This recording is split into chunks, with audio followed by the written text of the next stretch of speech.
Health ministry और defence ministry ने मिलकर एस्टेब्लिश किया है tele Manas cell armed force के लिए। तो क्वेश्चन पूछा गया है ये टेली मानस सेल में what is the full form of Manas, ऐसे क्वेश्चंस देख लिए जाते हैं। तो आपको ये याद रखना है, पहला ही ऑप्शन इसका आंसर होगा, मेंटल हेल्थ असिस्टेंस अक्रॉस, एक मिनट, नेटवर्क अक्रॉस स्टेट्स है वो, ठीक है, अक्रॉस स्टेट्स, ये आपका आंसर होगा। इसको क्लियर कर लीजिएगा, ठीक है, अक्रॉस स्टेट्स। अब बात कर लेते हैं ये टेलीमानस क्या है। टेलीमानस बेटा ये एक नेटवर्क है जो क्रिएट किया गया है आर्म्ड फोर्स के लिए, आर्म्ड फोर्सेस के लिए। कई बार क्या होता है, आर्म्ड फोर्स में नौकरी करते करते बहुत सारे सर्वेंट्स को मेंटली डिस्टर्बेंस आता है, उनको मेंटली रिटार्डेड, उनको बहुत ज्यादा थक जाते हैं, मानसिक संतुलन खोने लगते हैं, तो उनके लिए एक अलग से सेल एस्टेब्लिश किया गया है ताकि वो उनकी हेल्प कर पाए। और ऐसे कितने सेल बनाए गए हैं all over India? 51। Toll free number provide किया गया है 14416। अगर वो मेंटली डिस्टर्ब है तो वो ये टोल फ्री नंबर है, अगर वो इसे कॉल करेंगे तो वो उनसे बात कर सकते हैं। एक और चीज, अब हम डिफेंस से रिलेटेड कर ही रहे हैं, लास्ट टाइम हमने डिफेंस से रिलेटेड क्या डिस्कस किया था? Army day. अच्छा ओके, आर्मी डे कब रहता है? 15 जनवरी को क्या रहता है? Army day. मैंने बताया था 4 दिसंबर को रहता है नेवी डे, और 8 अक्टूबर को होता है एयरफोर्स डे। मैंने बोला था इसमें भी सारी की सारे आंसर्स आपके क्वेश्चन के अंदर ही है। नेवी में 4 लेटर 4 तारीख, एयरफोर्स में 8 लेटर 8 तारीख। अब रही बात अपने 15 जनवरी की, तो 15 जनवरी 1947 को इंडिया के फर्स्ट आर्मी चीफ राजेंद्र, वो आई थिंक एक कोई पर्सन थे पर्टिकुलर, उन्होंने वो पोस्ट एक्सेप्ट की थी।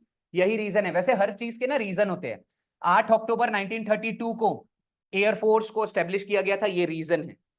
4 दिसंबर को नेवी डे क्यों मनाया जाता है, आज रीजन बता देता हूं। मैंने बोला था हर बार एक नया फैक्ट मैं डिस्कस करूंगा। लास्ट टाइम मैंने फैक्ट नहीं बताया था 4 दिसंबर को नेवी डे क्यों मनाया जाता है। 1971 को हमने क्या किया था, बांग्लादेश को आजाद कराया था। उस समय नेवी ने अपना एक ऑपरेशन परफॉर्म किया था जिसका ऑपरेशन का नाम था operation Trident. Operation Trident, Trident को हिंदी में क्या कहा जाता है? त्रिशूल।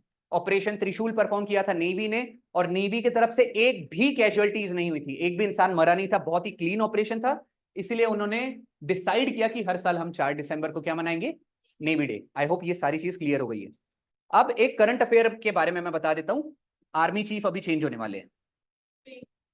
उपेंद्र, मिस्टर उपेंद्र द्विवेदी, उपेंद्र द्विवेदी, जो भी इसका स्पेलिंग वगैरह थोड़ा देख लीजिएगा।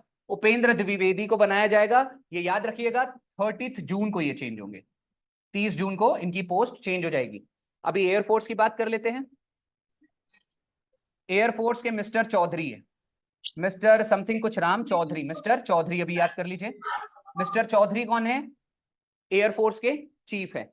और नेवल चीफ भी याद कर लीजिए, नेवी के चीफ कौन है, यानी हेड कौन है, तो ये याद रखिएगा। नेवी के chief I think Dinesh, mister Dinesh Tripathi. ये मैंने तीनों डिफेंस फोर्सेस के हेड मैंने आपको लिखा दिए, तीनों डिफेंस फोर्सेस के डे कब मनाए जाते हैं वो भी चीज लिखा दी। मानस का फुल फॉर्म क्या होता है? मेंटल हेल्थ असिस्टेंस, ठीक है। एंड आई थिंक क्या हो गया था मेंटल में? नेटवर्क अक्रॉस स्टेट है वो, हाँ, mental health assistance and network across states, network across the states, ये है आपका मानस सेल का फुल फॉर्म, ठीक है। टोटल नंबर ऑफ सेल्स कितने एस्टेब्लिश किए गए हैं? 51। सबका क्लियर हो गया? पक्का? सब लोग मुझे बता देंगे? विवेक राम चौधरी, ओके, किसी स्टूडेंट ने कमेंट किया है, अक्षय ने बताया है, ओके, ये मैंने मिस्टर चौधरी जो लिखा है इनका पूरा नाम क्या हो जाएगा? विवेक राम चौधरी।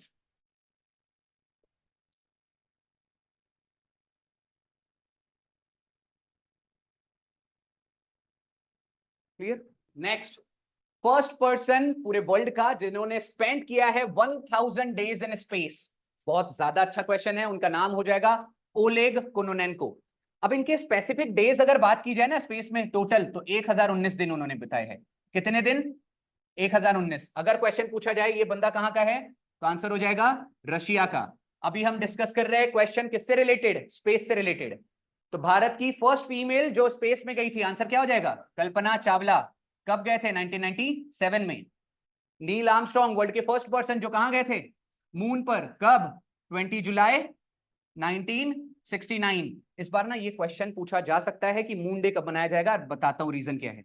मून डे हर साल ना 20 जुलाई को ही मनाया जाता है, मून डे। मून से रिलेटेड मुझे लग रहा है इस बार क्वेश्चन आएगा। नासा ने अभी रिसेंट में अपना पहला रेलवे का अपना सिस्टम डेवलप करने वाला है, कहां पर, मून पर।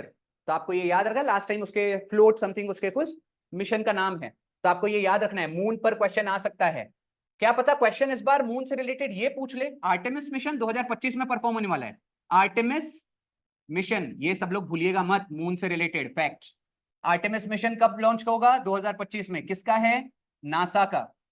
आर्टेमिस मिशन में वर्ल्ड की फर्स्ट फीमेल गर्ल को सिलेक्ट कर लिया गया है जो मून पर जाएंगी। आज तक ऐसे टोटल कितने परसेंट है जो मून पे गए हैं, 12।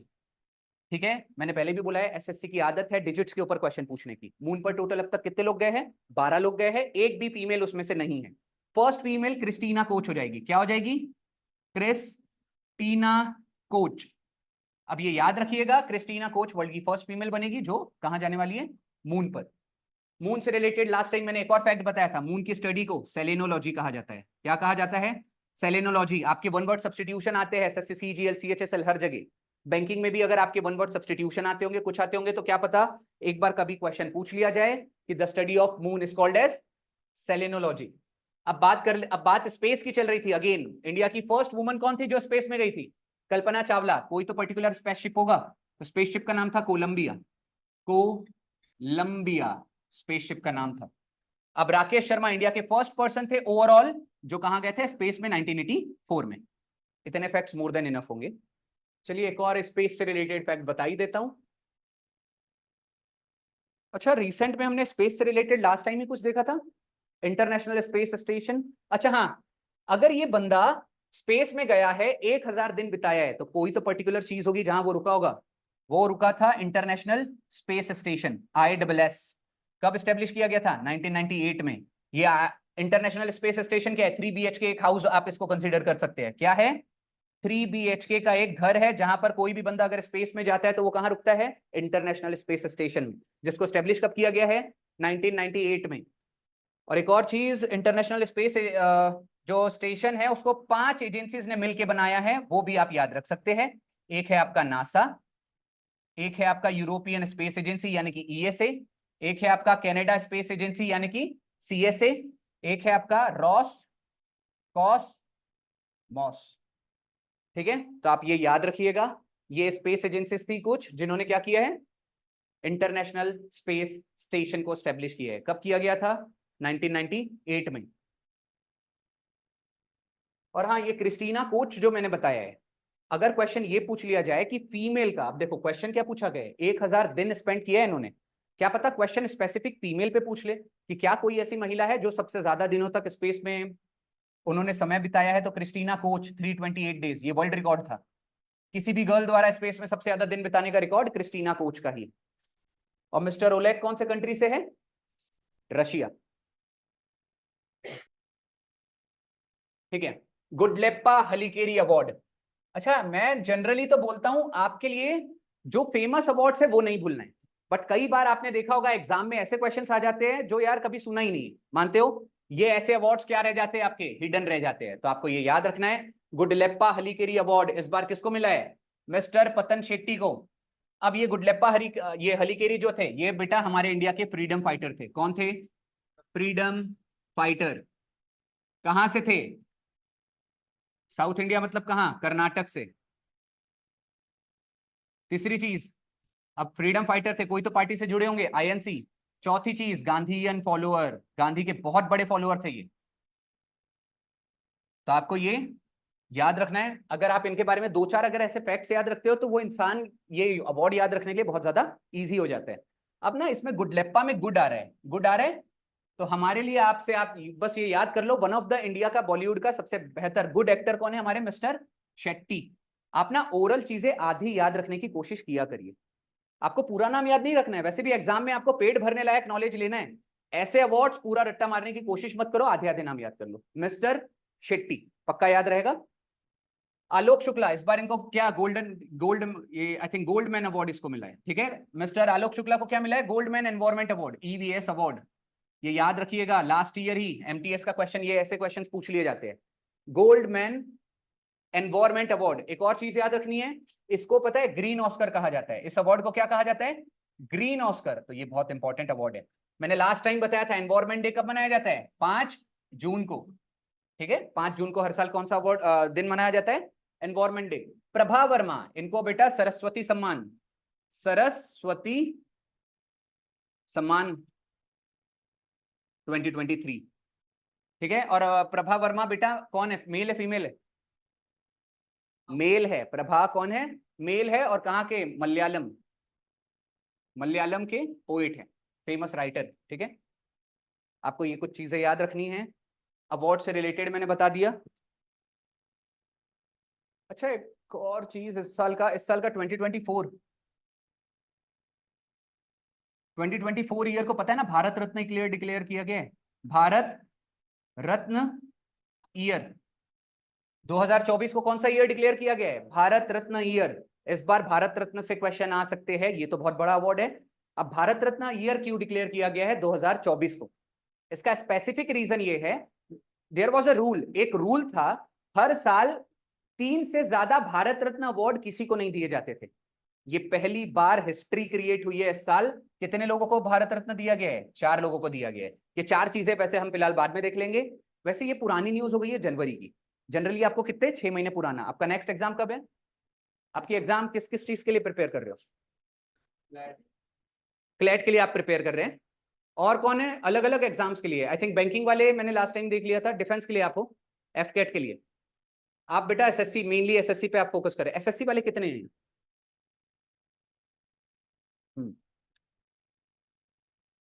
बेटा आप क्लैट के लिए प्रिपेयर कर रहे हो, चलो ठीक है। वैसे भी सर इसके बाद आप मिलिए एक बार, ठीक है? चलो ठीक है, ये सारा चीज हो गया है। आगे बढ़े। भारत रत्न अवार्ड कब स्टेब्लिश किया गया था? 1954 में। भारत के फर्स्ट इंडियन जिनको भारत रत्न मिला वो कौन थे? राजगोपालाचारी। फर्स्ट इंडियन जिनको क्या मिला था? भारत रत्न मिला था। और इंडिया का सबसे हाईएस्ट अवार्ड है भारत रत्न। ऐसे क्वेश्चंस ना स्किप मत किया करिए, कई बार छोटे छोटे फैक्ट से क्वेश्चन आ जाता है। और फर्स्ट इंडियन, ये क्वेश्चन देखो, हाँ हाल ही में सीजीएल में पूछा गया था। फर्स्ट इंडियन जिसको भारत रत्न मिला पोस्ट्यूमसली, यानी मरणोपरांत।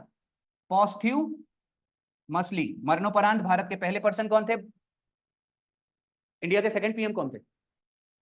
लाल बहादुर शास्त्री। ठीक है, लाल बहादुर शास्त्री ये फर्स्ट इंडियन है जिनको पोस्ट्यूमसली भारत रत्न दिया गया था। ठीक है, posthumously means word of the day, जिन्हें नहीं पता होगा।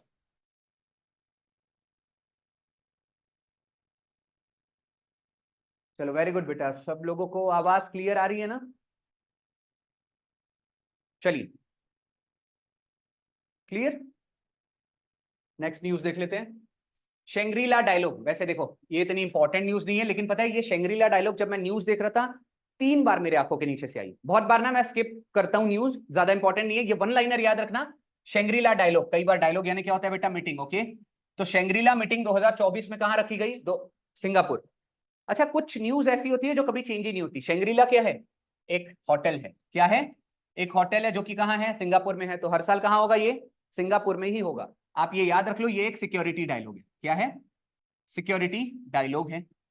मतलब सुरक्षा के लिए अलग अलग देश से, स्पेसिफिक एशियन पैसिफिक कंट्रीज यहां आके मिलते हैं और वो एक दूसरे की सुरक्षा के लिए डिस्कशंस करते हैं कि भाई कोई अदर कंट्री उन पे इन्वेड ना करे, सारी चीजें ना हो। तो ये क्या है? सिक्योरिटी डायलॉग है। यूएई अभी न्यूज में चल रहा है, क्यों? कोप 28 2024 का, कोप 28 2024 का कहां रखा गया है? यूएई में। कोप का फुल फॉर्म बता देता हूं, conference of parties. Conference of, अच्छा आपको पता है सबसे इंपॉर्टेंट न्यूज ऐसी होती है, आप ये याद रख लीजिएगा, समिट के ऊपर क्वेश्चंस आते हैं, इसलिए मैं हमेशा कोशिश करता हूं जो भी समिट न्यूज में चल रही है वो मैं आपको बता दूं। समिट मींस क्या? मीटिंग। डायलॉग मींस क्या? मीटिंग। यूएई में 2024 में क्या होने वाला है? कोप 28। अच्छा, ये कॉन्फ्रेंस ऑफ पार्टीज में क्या डिस्कशंस होते हैं? लगातार ग्लोबल वार्मिंग बढ़ रही है, तो क्लाइमेट चेंज को कैसे रोका जाए, ये इसका मोटिव होता है। तो 2024 में कोप 28 कहां हो रहा है?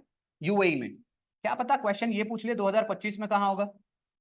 लॉजिक मैं बताता हूं। अगर आपको कोप 28 याद है, जो कि कहां हो रहा है? यूएई में, जो कि एक इस्लामिक कंट्री है, तो 2025 में भी इस्लामिक कंट्री में ही अजरबैजान, अजरबैजान जिसका कैपिटल क्या है, बाकू, बाकू में होने वाला है। याद कैसे रखोगे बताऊं, नाम में ही भाईजान आ रहे हैं। भाईजान मतलब कौन से कंट्री से, पाकिस्तान। पाकिस्तान में कौन होते हैं, डाकू, डाकू से बाकू, याद रख सकते हो। जस्ट कुछ ट्रिक्स आप ऐसे याद रख लिया करो, ठीक है। ब्राजील, ब्राजील में मैंने अभी बताया था 2027 नहीं, हाँ 2027 का क्या होने वाला है, वुमेन्स का फीफा वर्ल्ड कप। बार बार मैं बोल रहा हूं, ये याद करते हुए चलिए। ब्राजील एक और चीज के लिए फेमस है, भूलिएगा मत, G20 का समिट 2024 में कहा हुआ, ब्राजील में, तो ये भूलिएगा मत। और G20 समिट बहुत ज्यादा इंपॉर्टेंट है। 2023 का कहा हुआ था, इंडिया में। 2024 का कहा हुआ, ब्राजील में। अच्छा, Brazil one of the poor country है, तो अगेन 2025 का भी याद कर लो कि 2025 में G20 का समिट कहां होगा। मैं फिर से बोल रहा हूं लॉजिक, ब्राजील क्या है, गरीब देश, तो एक और गरीब देश का नाम याद कर लो, south Africa, one of the गरीब देश। अभी मैंने क्या आपको तरीका बताया था, आपको एक तरीका मैंने बताया कि इस साल का यूएई COP28 इस्लामिक कंट्री है, तो 2024 में कहा हुआ यूएई। 2025 का लॉजिक क्या था, अगेन इस्लामिक कंट्री, कौन सी हो गई, अजरबैजान। कैपिटल का ट्रिक क्या था, भाईजान आ रहा है तो डाकू एंड बाकू, सारी चीज। अच्छा, बांग्लादेश भी अभी न्यूज में चल रहे हैं, नहीं चल रहा है लेकिन चलेंगे। अक्टूबर 2024 में अभी T20 वर्ल्ड कप कहां हो रहा है मेल्स का, वेस्ट इंडीज एंड यूएसए। तो क्वेश्चन क्या पता ये पूछ ले कि भाई वुमेन्स वर्ल्ड कप 2024 का कहां होने वाला है, बांग्लादेश। वुमेन्स वर्ल्ड कप कहां होने वाला है, Bangladesh. T20 world cup.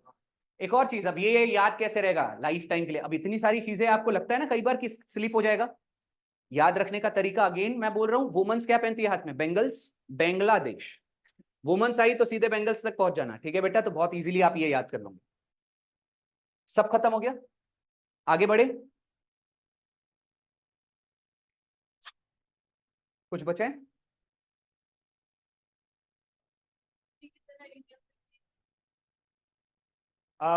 Raisena dialogue, Raisena dialogue होता है बेटा। हाँ, एक और चीज अगर इन्होंने पूछा है तो ये सब लोग याद रखना, हर साल रायसेना डायलॉग का प्लेस भी चेंज नहीं होता। रायसेना डायलॉग 2024 कहां रखा गया था, दिल्ली। अच्छा, ये बताता हूं प्लेस क्यों चेंज नहीं होता, क्योंकि रायसेना, रायसेना नहीं है, वो सीना है। रायसीना डायलॉग, रायसीना नाम का एक हिल है जो कि राष्ट्रपति भवन में है। अब राष्ट्रपति भवन कहां है, दिल्ली, तो हर साल रायसीना डायलॉग कहां होगा, दिल्ली। आर है, आर, रायसीना डायलॉग।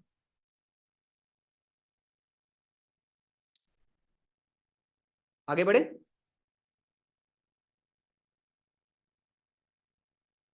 चलिए। क्वेश्चन बहुत ज्यादा अच्छा है, अभी वुमेन्स की बात कर रहे थे।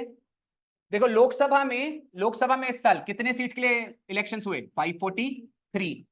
अगर इसको ब्रेक डाउन किया जाए, इस बार ना पार्लियामेंट में बॉन्ड पेपर पे लिख लो, एसएससी सीजीएल हो, एमटीएस हो, सीएचएसएल हो, पार्लियामेंट पे भर भर के क्वेश्चन आएंगे, इलेक्शंस पे भर भर के क्वेश्चन आएंगे, तो पीएचडी होनी चाहिए आपकी।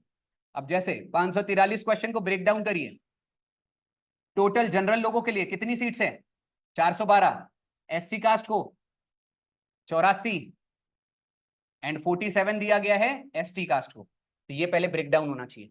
अब 84 सीट रिजर्व्ड है, रिजर्वेशन बेटा एससी कास्ट के लिए कितना है, 84, एसटी कास्ट के लिए कितना है, 47।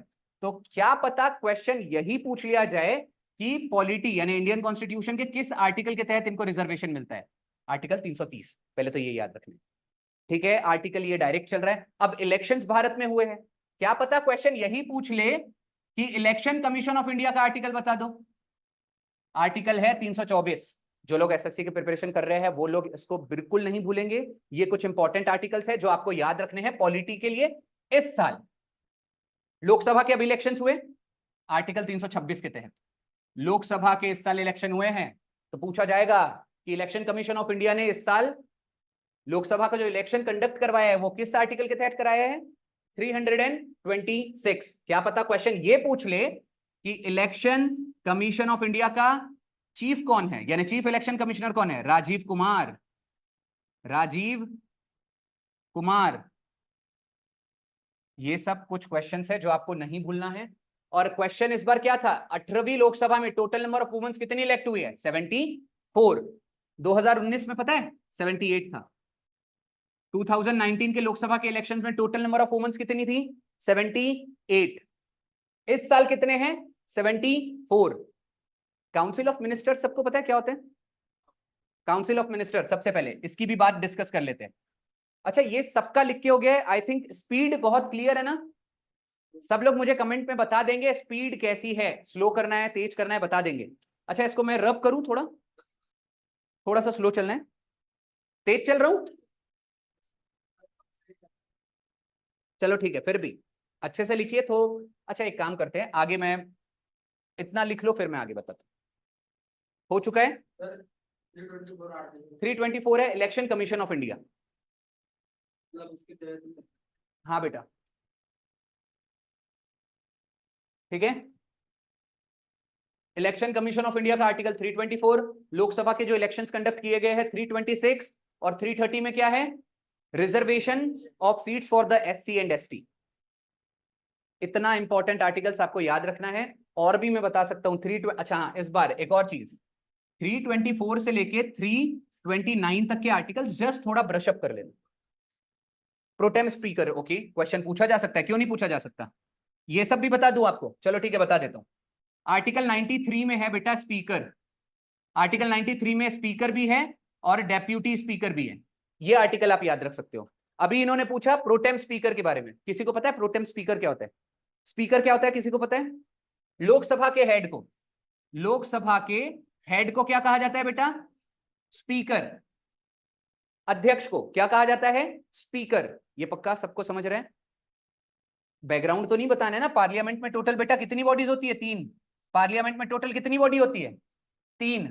एक होती है लोकसभा, एक होती है राज्यसभा, और एक होता है बेटा प्रेसिडेंट। ये बॉडीज है, हाउस 2 ही होते हैं। टोटल हाउस कितने हैं? 2। बॉडीज कितनी है? 3। अब लोकसभा को क्या कहा जाता है? Lower house. क्या कहा जाता है? Lower house. अच्छा, मैं बताऊं याद रखने का तरीका? एल से लोकसभा, एल से लोअर हाउस। राज्यसभा बच गया, उसको क्या कहा जाता है? Upper house. लोकसभा में अगर किसी को सदस्य बनना है तो उसकी मिनिमम एज है 25। लोकसभा का अगर मेंबर बनना है तो क्या एज होनी चाहिए? 25। राज्यसभा का अगर मेंबर बनना है तो 30।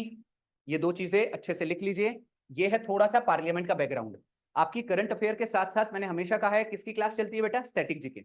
चाहे वो पॉलिटी की न्यूज हो, थोड़ा बहुत बैकग्राउंड बता देता हूं। और मैं बताऊं सबसे बेस्ट तरीका किसी भी सब्जेक्ट को पढ़ने का है, करंट अफेयर के साथ पढ़ लो, क्योंकि आपको तो पता है इस बार पार्लियामेंट से क्वेश्चन आ सकता है। अभी इन्होंने बात की थी प्रोटेम स्पीकर की। प्रोटेम स्पीकर क्या होता है? स्पीकर क्या होता है? लोकसभा का हेड। प्रोटेम स्पीकर क्या होता है? लिख लो सब लोग, हाँ, ये ना प्रोटेम स्पीकर। प्रोटेम स्पीकर मतलब ये भी एक स्पीकर ही है, लेकिन टेम्पररी पीरियड के लिए आता है। इसका जनरली टेन्योर कितना होता है? 15 से 10-15 दिन का। प्रोटेम स्पीकर को अपॉइंट कौन करता है? प्रेसिडेंट। कौन करता है? प्रेसिडेंट। तो एक और चीज याद रखना, प्रोटेम स्पीकर अपना रेजिग्नेशन भी किसको देगा? प्रेसिडेंट। अब आखिरी क्वेश्चन जो रिसेंट की एग्जाम में पूछा गया था, स्पीकर अपना रेजिग्नेशन किसको देता है? यहां पर लिख देता हूं। अच्छा, इसको रब करूं तो थोड़ा फ्रेश हो जाएगा। रब करूं स्पीकर के बारे में, ये याद रखिएगा। बात कर रहे हैं हम किसकी? स्पीकर की। ये रिसेंट की एग्जाम में क्वेश्चन पूछा गया था कि स्पीकर अपना रेजिग्नेशन किसको देता है? डेप्यूटी स्पीकर को। किसको देता है? डेप्यूटी स्पीकर को। और अगर क्वेश्चन पूछा जाएगा डेप्यूटी स्पीकर किसको देता है? स्पीकर को। एक आखिरी फैक्ट याद रखना है, ये जो कि बहुत इंपॉर्टेंट है, स्पीकर और डेप्यूटी स्पीकर दोनों शपथ नहीं लेते हैं। जनरली ऐसा नहीं होता है, तो ये याद रखना। ये लोग ओथ लेते हैं, नहीं लेते हैं। यही क्वेश्चंस आपके एग्जाम में देखने को मिलते हैं। हिडन चीजें हो जाती है। स्पीकर प्रोटेम अभी मैंने बताया था। स्पीकर क्या बताया था? प्रोटेम। मैंने इसका ना एक चीज नहीं बताया, स्पीकर प्रोटेम का काम क्या है? जो भी अभी न्यूली इलेक्टेड मेंबर होंगे, कौन होंगे? न्यूली इलेक्टेड मेंबर्स जो होंगे, उनका इसका काम क्या है? ओथ देना। ठीक है, प्रोटेम स्पीकर का काम क्या है? उनको ओथ देना। अब अगर क्वेश्चन ये पूछ लिया जाए कि प्रोटेम स्पीकर का आर्टिकल क्या है, तो 95 का सब क्लॉज 1। आर्टिकल इतने ही याद रखो, मोर देन इनफ हो जाएगा। कॉन्स्टिट्यूशन में गिवन है आर्टिकल। हाँ, तो मैं वही तो बता रहा हूं, आर्टिकल अपॉइंट किया जाएगा। आर्टिकल कहां गिवन है? 95 के सब क्लॉज 1 में। President can appoint the pro tem, mentioned है। मैं यही बोल रहा हूँ, आर्टिकल देखो वहां पर लिखा गया है स्पीकर प्रोटेम को अपॉइंट किया जाएगा क्लॉज किसके थ्रू, 95 सब क्लॉज 1 के थ्रू। ठीक है, एक और चीज डेप्यूटी, अब आप जो बोल रहे हो मेंशन नहीं किया गया वो है डेप्यूटी पीएम। डेप्यूटी पीएम याद रखना, पूरे कॉन्स्टिट्यूशन में कहीं भी वर्ड मेंशन्ड नहीं है। एक और चीज, बजट वर्ड भी कहीं पर मेंशन नहीं है। बजट, आपको पता है इस साल बजट पे भी क्वेश्चन आ सकते हैं। रीजन क्या है, इस साल इंटरिम बजट पेश किया गया है और ऐसा बहुत कम टाइम होता है। और ऐसा कब होता है, जब इलेक्शंस वगैरह हो, टेम्पररी पीरियड के लिए। तो बजट का आर्टिकल क्या है, 112। याद रखने का तरीका बताऊं, बजट कितने साल के लिए पेश होता है, 1 साल के लिए। 1 साल में कितने महीने होते हैं, 12। तो बजट क्या हो जाएगा, 112। बजट वर्ड कहीं पर भी मेंशन नहीं है। 112 आपको क्या आएगा, annual financial statement. Annual financial statement, ठीक है। चलिए, इतना मोर देन इनफ होगा। बाकी पार्लियामेंट के बारे में ना जो फैक्ट्स है वो अगली बार हम डिस्कस कर लेंगे, अदरवाइज करंट अफेयर छोड़िए। चलिए बेटा, 18th Mumbai international film festival के लिए इस बार ओपनिंग फिल्म जो दिखाई जा रही है वो कौन सी है, बिली मोली। ठीक है, ये याद रखिएगा। मूवी का नाम क्या है, बिली मोली। अब बात कर लेते हैं, अच्छा ये मुंबई इंटरनेशनल फिल्म फेस्टिवल, इसकी स्टैब्लिशमेंट कब हुआ था, 1990। जनरली ये शॉर्ट मूवीज के लिए अवार्ड दिए जाते हैं। ठीक है, अब बात अगर अवार्ड्स की कर रहे हैं जो कि मूवी से रिलेटेड कर रहे हैं, तो इस बार आपको पता होगा ओपनहाइमर को क्या मिला है, बेस्ट ऑस्कर मूवी। ऑस्कर में सबसे बेस्ट मूवी का अवार्ड किसको मिला है, ओपनहाइमर। ओपनहाइमर के अंदर आपको पता है ना वो पीकी ब्लाइंडर वाला, वो एक्टर था, उसका नाम क्या है, Cillian Murphy. Cillian Murphy best actor. Best actor का अवार्ड किसको मिला है, सिलियन मर्फी। अच्छा ये याद रखने का तरीका बताता हूँ, मूवी जब भी देखने जाते हो तो हाथ में फिंगर चिप्स या आप क्या बोलते हो, फ्रेंच फ्राइज। फ्रेंच फ्राइज किससे बनता है, आलू से। आलू को इंग्लिश में क्या बोलते हैं, पटेटो। याद रखना, पटेटो का सिनोनिम मर्फी होता है। मर्फी को इंग्लिश हिंदी में क्या बोलते हैं, आलू। पक्का, तो ये आलू याद रख लो, मिस्टर आलू। इस बार किसको मिला है, बेस्ट एक्टर का अवार्ड मिला है। बेस्ट एक्ट्रेस का अवार्ड किसको मिला है, एमा स्टोन को। तो ऑस्कर अवार्ड के 3 अवार्ड मैंने बता दिए हैं। बेस्ट मूवी ओपनहाइमर, बेस्ट हमारा क्या हो जाएगा actor Cillian Murphy, best actress Emma Stone. अब ऑस्कर अवार्ड को स्टैब्लिश कब किया गया था, 1929 में। ठीक है, और फिल्म जगत का सबसे हाईएस्ट अवार्ड है ये, हाईएस्ट अवार्ड फिल्म जगत का, जो कि हर साल कहां दिया जाता है, यूएसए में। यूएसए में कहां, लॉस एंजलिस। ठीक है, और हाँ ओपनहाइमर के डायरेक्टर के ऊपर कई बार क्वेश्चन पूछ लिया जाता है, क्रिस्टोफर नोलन। क्रिस्टोफर, मैं बोलता हूं एकदम स्टैंडर्ड डेटा मैंने जो आपको ऑस्कर का देना चाहिए दे दिया। Best director, best actor, best actress, best movie, चारों चीजें आपने कर ली। पक्का, आगे बढ़े।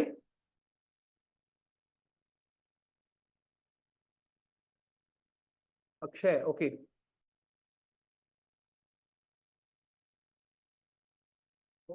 हाँ बेटा,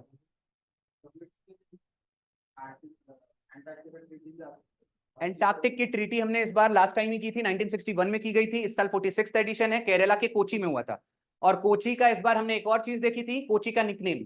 कोची का निकनेम क्या है, देखो कोची के पत्ते यानी गर्ल, कोची का निकनेम क्या है, queen of Arabian sea. Queen of Arabian sea. वैसे बेटा एक और चीज, मैं स्पीकर प्रोटेम मेंशन्ड है कि नहीं एक बार चेक कर लूंगा। आपने जैसे कहा मेरे को क्लिक हुआ, वो स्पीकर प्रोटेम है, डेप्यूटी स्पीकर है, विप है, और ऐसे और भी कुछ चीजें। Speaker pro tem I think mention नहीं है, वो एक बार मैं चेक करके। हाँ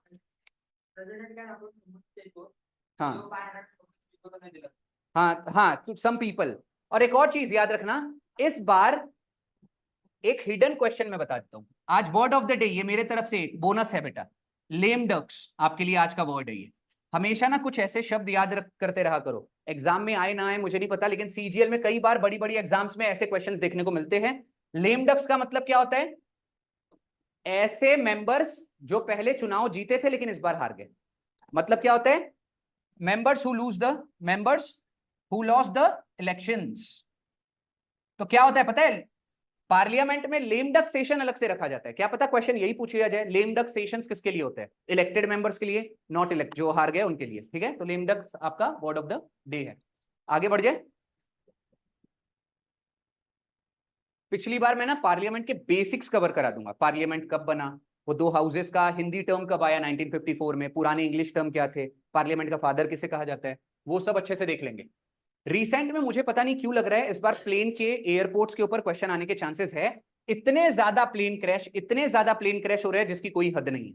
अगेन फ्रांसिस ओगोला, जो कि बेटा कौन थे, मिलिट्री चीफ, कहां के थे, केनिया के, ठीक है, केनिया के मिलिट्री चीफ, जिसका नाम है आपको फ्रांसिस, मिस्टर फ्रांसिस, इनकी डेथ हो गई है, बस आपको ये याद रखना है, ठीक है। इब्राहिम रईसी, ये भी कौन है बेटा, ईरान के पीएम, ईरान के फॉर्मर पीएम, इनकी भी डेथ कहां हुई, मैंने देखो, अच्छा देखो ऑप्शंस भी मैंने शायद इसीलिए रखा है क्योंकि दोनों भैया हेड ऑफ द कंट्री थे, यानी वो मिलिट्री हेड थे, और ये कौन थे, हमारे PM, head of the Iran के कंट्री के। और ये इल्यूशन 2 बेटा, ये भी एक प्लेन है जिसके अंदर आई थिंक मोर देन 60, मैं एक्चुअल डेटा की बात नहीं कर रहा हूं, बट रशिया में अगेन ये क्रैश हुआ है 24 जनवरी, इसी साल की न्यूज है, ये 3 प्लेन इस साल क्रैश हुए हैं उनके, हाँ उनके कोई पर्टिकुलर मिनिस्टर थे और 2 प्लेन जा रहे थे, उनका प्लेन बेटा क्रैश हो गया। अच्छा आपको ये भी याद रखना है प्लेन के ऊपर अगर क्वेश्चन कैसे आ सकते हैं, देखो प्लेन का थोड़ा बहुत बैकग्राउंड बता देता हूं। इंडिया का फर्स्ट एयरपोर्ट लिख लीजिए, जुहू, जुहू एयरपोर्ट कब बना था, 1928 में। इंडिया का फर्स्ट इंटरनेशनल एयरपोर्ट, आंसर क्या हो जाएगा, कोची। इंडिया का first solar airport, solar powered airport हो जाएगा अगेन कोची। कोची कहां आता है, केरला में।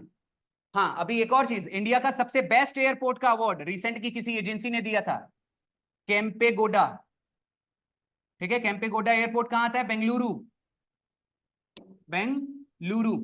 अगर एक और चीज, एशिया का क्या पता क्वेश्चन पूछ ले, एशिया का सबसे लार्जेस्ट एयरपोर्ट, जिसका नाम क्या है, जेवर एयरपोर्ट, जिसको 1-1.5 साल पहले ही बनाया गया था, कहां पर, यूपी में। और जेवर एयरपोर्ट कहां आएगा, नोएडा में।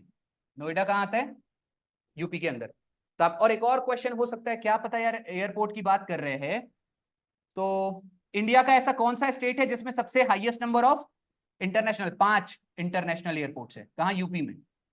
यूपी में कितने इंटरनेशनल एयरपोर्ट्स है, 5। अगर क्वेश्चन पूछा जाए सबसे ज्यादा एयरपोर्ट कहां है, यूपी में, 5। इंडिया का first airport Juhu, first international airport Kochi, first solar powered airport Kochi.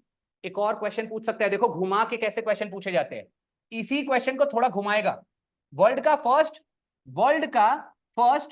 Fully solar powered airport, तो भी आंसर सेम हो जाएगा, कोची, ठीक है। कोची वर्ल्ड का first fully powered solar powered airport था। और सोलर से मैंने क्या याद कराया था लास्ट टाइम, इंडिया की first solar city Sanchi, very good.